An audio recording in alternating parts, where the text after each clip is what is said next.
Sir உட்ஷப்பர் ஹோம்லேருந்து அந்த அம்மா வந்துக்கிறாங்க sir. வர சொல்லு. சரிங்க சார்.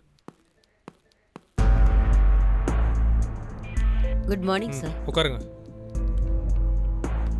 சில முக்கியமான இன்ஃபர்மேஷன் தேவைப்பட்டுச்சு, அதனால தான் உங்களை ஸ்டேஷன் வரைக்கும் வர வைக்கானதாக போச்சு. பரவாயில்ல, என்னால் இந்த கேஸுக்கு உதவ முடிஞ்சா அதுவே எனக்கு போதும். பரவாயில்ல, கேளுங்க.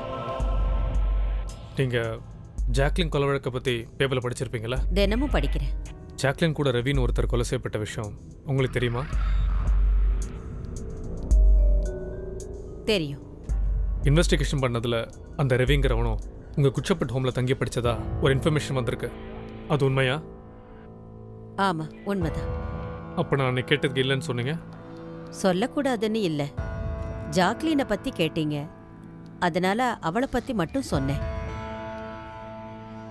அதுவும் இல்லாமல் அப்போ கொலை செய்யப்பட்டது ரவிதான்னு எனக்கு தெரியாது. அது மட்டும் இல்லாமல் அந்த பையன் ரொம்ப நாள் முன்னாடியே எங்கள் ஹோமை விட்டு போயிட்டான். பெருசாக என்னால் இதில் என்ன சொல்ல முடியும்னு தெரியல, அதனால தான் சொல்லலை. ஏன் அந்த பையன் ஹோமை விட்டு போயிட்டான்னு கொஞ்சம் சொல்ல முடியுமா?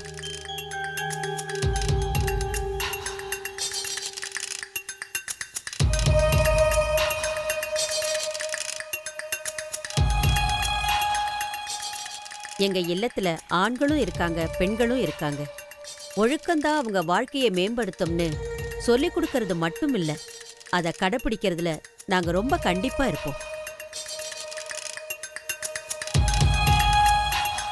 ரவியும் ஜாக்குலினும் அன்போடும் சகோதரத்துவத்தோடும் தான் பழகுனாங்க. அது எனக்கு மட்டும் இல்ல, எங்க இல்லத்துல இருந்த எல்லா சிஸ்டர்ஸுக்கும் ரொம்ப நல்லாவே தெரியும். ஆனா அதை பார்க்குற சக பிள்ளைகளுக்கு அது சகோதர பாசம்னு எங்களால புரிய வைக்க முடியல. அப்புறம் என்ன பண்ணீங்க?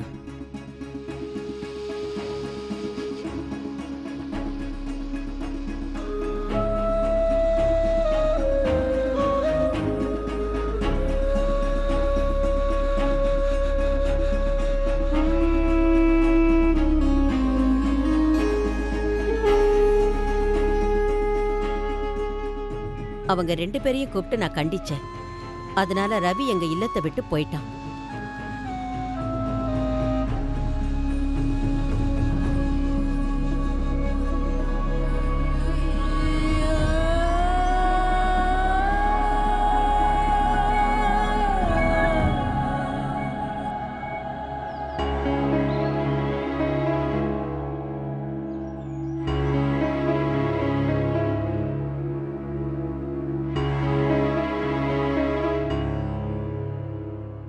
அப்போ அவங்க பிரதர் அண்ட் சிஸ்டர் தானே பழகிருக்காங்க, அப்படி தானே? ஆமா. இப்படி 2 பேரை பற்றி கேட்குறேன்னு தப்பு நினைக்காதீங்க. நீங்கள் ஒதுக்குற சின்ன சின்ன விஷயம் கூட சில சமயம் கொலையாளிக்கு இன்டைரக்டாக சப்போர்ட் பண்ணுற மாதிரி தான். தண்டனை லேட்டாக கொலையாளி இன்னொரு தவறு செய்ய தூண்டும். எதாக இருந்தாலும் ஓப்பனாக சொல்லுங்கள், எந்த பிரச்சனையும் வராது, அதுக்கு நான் கேரண்டி. ஜாக்லினும் ரவியும் 2 பேருமே எங்க ஹோம சேர்ந்தவங்கன்னு சொன்னா அது அங்க இருக்கிற மற்ற குழந்தைங்களோட வாழ்க்கையை பாதிக்கும்னு தான் வெளியில சொல்லல. புரியுது, ஆனா நாங்க இதை எப்படியும் கண்டுபிடிச்சிரோன்னு நீங்க நினைக்கல, அப்படித்தானே? அப்படி இல்ல, எங்க இல்லத்துல இருக்கிற வரைக்கும் அவங்க எங்க குழந்தைங்க. அவங்க வெளியில போயிட்ட பிறகு அவங்கள பத்தி நாங்க பொறுப்பேத்துக்க முடியாதுல்ல. அப்போ உங்க கருத்துப்படி அவங்க 2 பேரும் நல்ல ஃப்ரெண்ட்ஸா தான் இருந்திருக்காங்கன்னு சொல்ல வரீங்க, அப்படித்தானே? கண்டிப்பா. என் குழந்தைங்கள நான் எப்பவுமே நம்புவேன். சூழ்நிலை எதுவா இருந்தாலும் அவங்க தப்பு பண்ண வாய்ப்பே இல்லை. ஆனா எதனால இப்படி ஆச்சுன்னு எனக்கும் புரியல. கர்த்தர் எல்லாத்தையும் ஒரு காரணத்தோட தான் செய்வார்னு நம்புறேன். நீங்களும் நம்புவீங்கன்னு நினைக்கிறேன். தேங்க்யூ. எப்பயாச்சும் விசாரணைக்கு தேவைப்பட்டா சிரமம் பார்க்காம கோஆபரேட் பண்ணுங்க. கண்டிப்பா. Thanks for coming. தேங்க்யூ.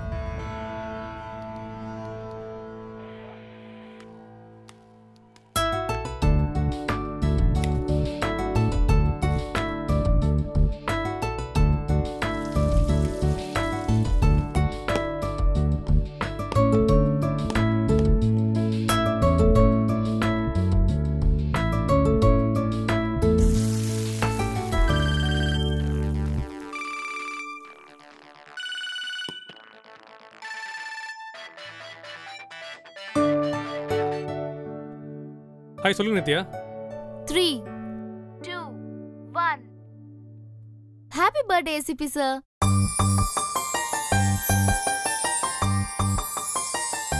என்ன பர்த்டே பேபி இவ்ளோ அமைதியா இருக்கு?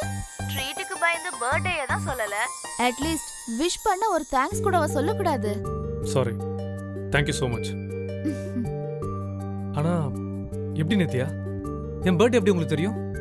Pleasant surprise. நீங்க சொல்லலன்னா எனக்கு தெரியாம போயிடுமா என்ன? அதான் எப்படிங்க? சென்னை சிட்டி கலக்கிட்டு இருக்கிற அசிஸ்டன்ட் கமிஷனர் நீங்க. ஒரு ஜர்னலிஸ்டா இருந்துகிட்டு எனக்கு இது கூட தெரியலன்னா எப்படி சார்? போதுங்க, இன்னைக்கு கூடவா? ஈவன் எங்க டிபார்ட்மெண்ட்ல கூட யாருக்குமே என் பர்த்டே டேட் கூட தெரியாது. இவ்வளோ வருஷத்துல யாரும் கூப்பிட்டு விஷ் பண்ண கூட கிடையாது. ஸோ அஃபிஷியலாக உங்களுக்கு தெரிய சான்ஸே இல்லையே. அப்புறம் எப்படி கண்டுபிடிச்சிங்க? எப்படியோ புடிச்சோம்ல, யாரோ சொன்னாங்கன்னு வச்சுக்கோங்க. சான்ஸே இல்லை. என் பர்த்டே என்ன தவிர 2 பேருக்கு தான் தெரியும். பொண்ணு என் அம்மா, இன்னொன்று ரிட்டையர்ட் டிஎஸ்பி சார். அந்த 2 பேரும் உங்களுக்கு தெரியாது. அவங்க சொல்ல சான்ஸும் இல்லை. உண்மையை சொல்லுங்க, உங்களுக்கு எப்படி தெரியும்? என்ன ஏசிபி சார், எவ்வளோ பெரிய கேஸ் எல்லாம் சும்மா அசால்ட்டா ஊதி தள்ளுறீங்க. இது ஒரு சப்ப மேட்ரு. சீக்கிரம் கண்டுபிடிங்க பார்க்கலாம். சரி, முடியலன்னா சொல்லுங்க, க்ளூ தரேன். ஏங்க, எனக்கு ஏதோ ஓரளவுக்கு யோசிக்க வரும். உங்க அளவுக்கு சாமர்த்தியம் இல்லை. க்ளூ எல்லாம் வேண்டாங்க, விஷயத்த சொல்லுங்க. கடைசியில கத்தி எனக்கா? ஆமா, எங்க இருக்கீங்க? இவ்ளோ அமைதியா இருக்கு. பர்த்டே இல்ல, ஸோ ஃப்ரெண்ட் இன்வைட் பண்ணாங்க, அதான் ஃப்ரெண்ட் வீட்டுக்கு வந்திருக்கேன். இப்பதான் யாருக்கும் உங்க பர்த்டே தெரியாது, அம்மா அது இதுன்னு 70mm ஓட்டுனீங்க. அப்படி என்ன ஃப்ரெண்ட் பர்த்டே, அதுவும் ஃப்ரெண்ட் வீட்ல? ஃப்ரெண்டா இல்ல ஃப்ரெண்டியா? உங்களுக்கு எப்படி சொன்னா பிடிக்கும்னு சொல்லுங்க, நான் அப்படியே சொல்றேன். இல்ல, எனக்காக ஒண்ணு போய் சொல்ல வேணாம். எங்க இருக்கீங்கன்னு உண்மை சொல்லுங்க, அது போதும். ஒருவேளை தப்பான டைம்ல கால் பண்ணி டிஸ்டர்ப் பண்ணிட்டேனோ? I am really sorry. பட்டு பட்டுன்னு தோட்ட மாதிரி தெரிக்கிறீங்க, ஏன் இப்படி? நீங்க யூகம் பண்ற மாதிரி வேற யாரும் கிடையாதுங்க, ஜஸ்ட் ஃப்ரெண்ட் தான். ஃப்ரெண்டுனா வேற யாரும் இல்ல, டிஎஸ்பி சார் தான். நான் ஒரு வீட்டில் தான் இருக்கேன், போதுமா? ஐ அம் சாரி. ஆமா, என்ன பார்ட்டியா? அப்படியெல்லாம் ஒண்ணும் இல்லைங்க, சும்மா தான். சும்மா சமாளிக்காதீங்க. பர்த்டே அதுமா ஃப்ரெண்ட் மீட் பண்ணிட்டு சும்மா இருப்பாங்களா சொல்லுங்க? ஏதோ பண்றீங்க. எதுவானாலும் சொல்லுங்க, நான் தப்பா நினைக்க மாட்டேன். தப்பு பண்ற அளவுக்கு எனக்கு தைரியம் இல்லைங்க. ஆனா நான் என்ன பண்றேன்னு சொன்னா நீங்க கிண்டல் பண்ணுவீங்க. அதான் யோசிக்கிறேன். அப்படி கிண்டல் பண்ற மாதிரி என்ன பண்ணிட்டு இருக்கீங்க, அது சொல்லுங்க. சமையல் தான். பாத்தீங்களா சிரிக்கிறீங்க? எங்க போலீஸ் சமைக்கூடாதா? ஹலோ, யார் அப்படி சொன்னா? இதுக்கு போய் நீங்க இவ்ளோ தயங்குறீங்கன்னு சிரிச்சேன். ஆமா, நல்லா சமைப்பீங்களா? ரொம்ப இல்ல, ஓகே. அம்மாக்கு ஹெல்ப் பண்றதா கத்துக்கிட்டேன். லக்கி. அதெல்லாம் இருக்கட்டும், என் பர்த்டே எப்படி தெரிஞ்சிச்சு? அதை சொல்லவே மாட்டேங்கிறீங்க. No more secrets. மண்டை காயுது, தயவுசெய்து சொல்லுங்க. சொல்லலனா தூக்கமே வராதுன்னு நினைக்கிறேன். சரி, எப்படி தெரியும் சொல்லுங்க. உங்க பர்த்டே என்ன?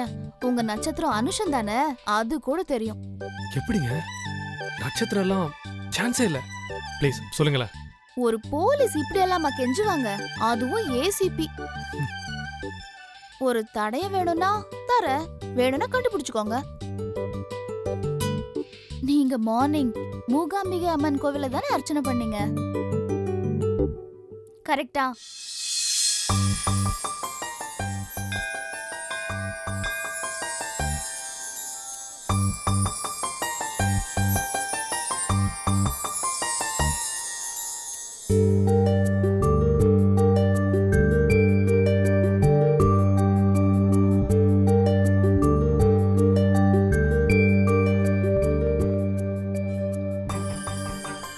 ஓ, அப்ப நீங்களும் தான் இருந்தீங்களா? கரெக்ட்.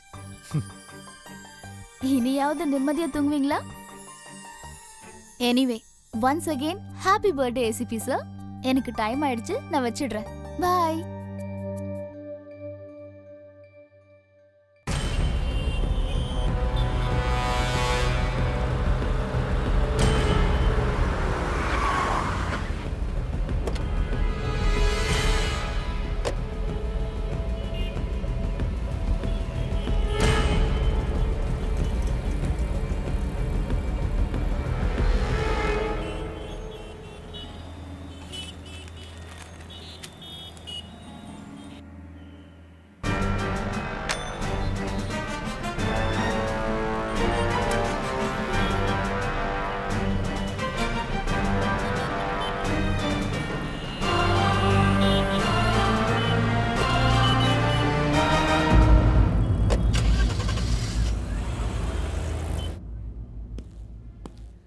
நாராயணா.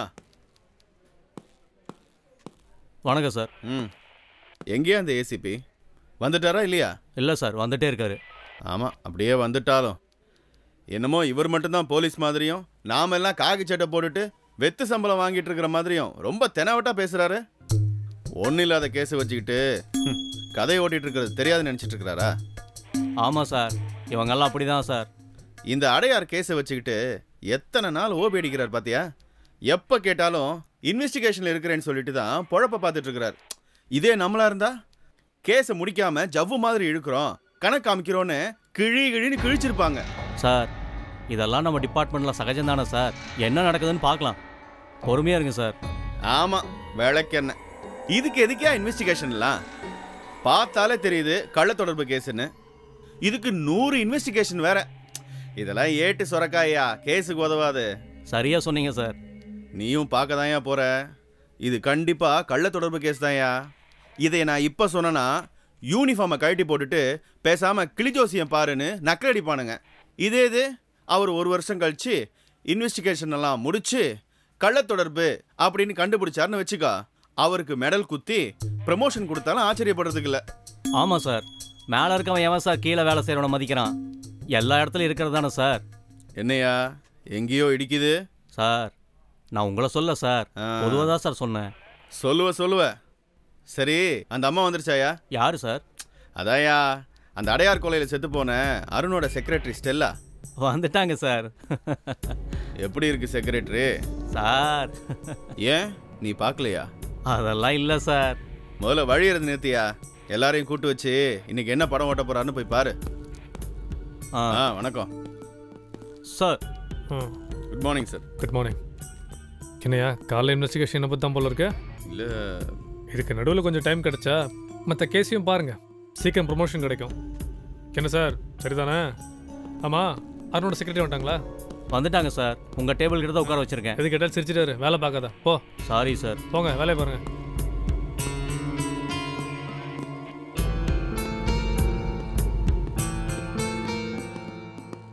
வணக்கம் சார். உட்காருங்க. உங்கள் பேர்? ஸ்டெல்லா சார், அருண் சாரோட பர்சனல் செக்ரட்டரி. எத்தனை வருஷமாக ஒர்க் பண்ணுறீங்க? 1 இயரா சார். எங்கே தங்கியிருக்கீங்க? கிண்டியில் பேயிங் கெஸ்ட்டாக ஒரு வீட்டில் தங்கியிருக்கேன் சார். உங்கள் எம்டி எப்படி? ரொம்ப நல்லவர் சார். பிஸ்னஸ்னு வந்துட்டா ரொம்ப ஸ்ட்ரிக்ட்டு சார். ஒர்க்கு தான் அவருக்கு ஃபஸ்ட்டு. பயங்கர டைம் கான்ஷியஸ், ரொம்ப ஹார்ட் ஒர்க்கர் சார். ஒரு செக்ரட்டரியை தாண்டி அவர் உங்ககிட்ட எப்படி நடந்துக்கிட்டாரு? அவரோட பிஸ்னஸ் எல்லாமே எனக்கு தெரியும் சார். எல்லா அப்பாயின்மெண்ட்ஸ், டீலிங்ஸ் எல்லாமே என் மூலமாக தான் பெரும்பாலும் நடக்கும். செக்ரட்டரினாலே எல்லாருமே தப்பாக தான் சார் பார்ப்பாங்க. நீங்கள் என்ன மீன் பண்ணுறீங்கன்னு எனக்கு புரியுது. நீங்கள் நினைக்கிற மாதிரிலாம் எங்களுக்குள்ளே எதுவும் இல்லை சார். ஆஃபீஸ் விஷயத்தை தவிர 1 இயராக நீங்கள் எதுவும் பர்சனலாக பேசிக்கல, அப்படி தானே? அப்படிலாம் இல்லை சார், பேசியிருக்கோம். இப்போ தான் உங்களுக்குள்ளே இருந்தது முழுக்க முழுக்க வேலை சம்மந்தப்பட்ட ஒருவன்னு சொன்னீங்க, அதுக்குள்ளே பர்சனலாக பேசியிருக்கோன்னு வேற சொல்கிறீங்க. அப்போ எது உண்மை? ரெண்டுமே உண்மைதான் சார். நானும் அவரும் எப்போவுமே எம்டி செக்ரட்டரிங்கிற லிமிட்டில் தான் பர்சனலில் ஷேர் பண்ணியிருக்கோம். எங்கள் லிமிட்டை எப்பவும் தாண்டினதில்லை. இதை நீங்கள் சொல்கிறதுல எந்த தப்புன்னு நினைக்கிறேன். ஓகே சார், சொல்கிறேன். எப்போவுமே அவர் ஆஃபீஸ் கேபினில் ட்ரிங்க்ஸ் சாப்பிட மாட்டார். அன்னைக்கு ஒரு ஃபோன் கால் வந்துச்சு, அதனால் அவர் ரொம்ப டென்ஷன் ஆயிட்டாரு. ட்ரிங்க்ஸை அங்கேயே வர வச்சு சாப்பிட ஆரம்பிச்சிட்டாரு. அப்போ தான் இந்த விஷயத்தை அவர் சொன்னார். அப்படி என்ன சொன்னார்?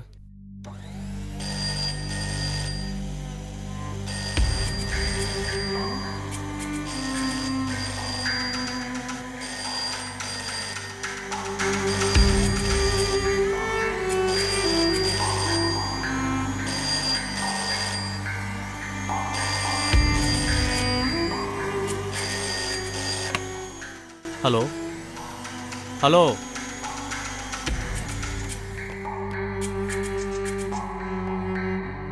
ஹலோ ஹலோ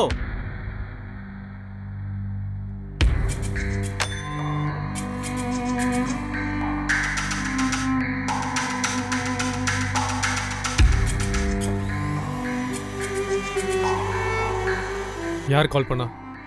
கால் பண்ணது யாருன்னு தெரியல சார். ஆனா அவரோட ஒய்ஃப்க்கும் இவருக்கும் நல்ல ரிலேஷன்ஷிப் இல்லைன்னு மட்டும் எனக்கு நல்லா தெரிஞ்சது சார். அது அவரா சொன்னாரா இல்லை நீங்களே கெஸ் பண்ணி சொல்றீங்களா? நான் சொல்லல சார், அவரே தான் சொன்னாரு. அவரோட ஒய்ஃப்க்கும் ஏதோ ஒரு சின்ன வயசு பையனுக்கும் அஃபேர் இருக்கிறதா சொல்லி என்கிட்ட ரொம்ப கஷ்டப்பட்டாரு.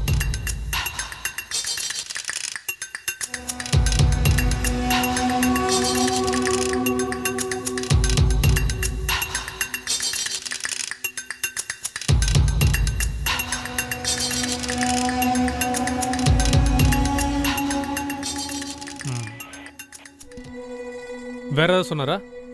இல்ல சார், அவர் அடிக்கடி இதை மட்டும்தான் சொல்வாரு. அது கூட எப்பயாவது பிசினஸ் மீட்டிங்ல இல்ல ட்ரிங்க்ஸ் பார்ட்டியில ரொம்ப மூட் அவுட்ல இருக்கிறப்ப சொல்வாரு. மற்றபடி இதை நான் என்கரேஜ் பண்றது இல்ல சார். அவரே தானே சொல்றாரு. என்கரேஜ் பண்ண என்ன நினைச்சீங்க? நான் ஃபாலோ பண்ற பாலிசி எப்பவுமே பர்சனல் லைஃப் வேற ப்ரொஃபஷனல் லைஃப் வேறன்னு இருக்கணுங்கிறது மட்டும்தான். அதை லிங்க் பண்ணிக்க மாட்டேன். ஸோ அவர் சொல்றதை கேட்டுக்குவேன். தப்பா எடுத்துக்காதீங்க. நீங்க ட்ரிங்க்ஸ் சாப்பிடுவீங்களா? எப்பயாவது பார்ட்டி அது இதுன்னா சாப்பிடுவேன் சார். தேங்க்யூ. ஏதாவது முக்கியமான டீட்டெயில் தேவைப்பட்டா நீங்கள் மறுபடியும் வர வேண்டியதாக இருக்கும். Sure sir. நீங்கள் போகலாம். ஐயோ சார், அந்த பொண்ணு சொல்கிறத நம்பாதீங்க சார். பச்சையாக போய் சொல்லுது. சாதாரணமாக பொம்பளைங்க நல்லவங்களா இருந்தாலே ஆம்பளைங்க நம்ப மாட்டாங்க. அதனால தான் பொண்டாட்டி இன்னொருத்தன் கூட தொடர்பாகிறான்னு அவனே சொல்லியிருக்கான். ஏன் சார், அவங்க 2 பேரும் சேர்ந்து குடிச்சிட்டு என்ன பண்ணியிருப்பாங்கன்னு நினைக்கிறீங்க? ஜானி ஜானி எஸ் பாப்பான்னு பாட்டா பாடியிருப்பாங்க. ஏன் சார், 2 மிரட்டு இருந்தா எல்லாம் உண்மையாக கக்கியிருக்கோம் சார். இவர் எல்லாம் தெரிஞ்ச ஏகாம்பரம். அந்த அருணோட டெலிஃபோன் டீட்டெயில்ஸை செக் பண்ணிட்டேன். அந்த பொண்ணுக்கும் அருணுக்கும் எந்த தப்பான ரிலேஷன்ஷிப்பும் இல்லைன்னு தோணுது. பார்ப்போம். ஒரு டீ சொல்ல. உண்மையை சொன்னால் கேட்டுக்க மாட்டீங்களே, எனக்கும் சேர்த்து ஒரு டீ சொல்லிக்கிறேன்.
ஓகே, நான் அப்புறம் பேசுகிறேன்.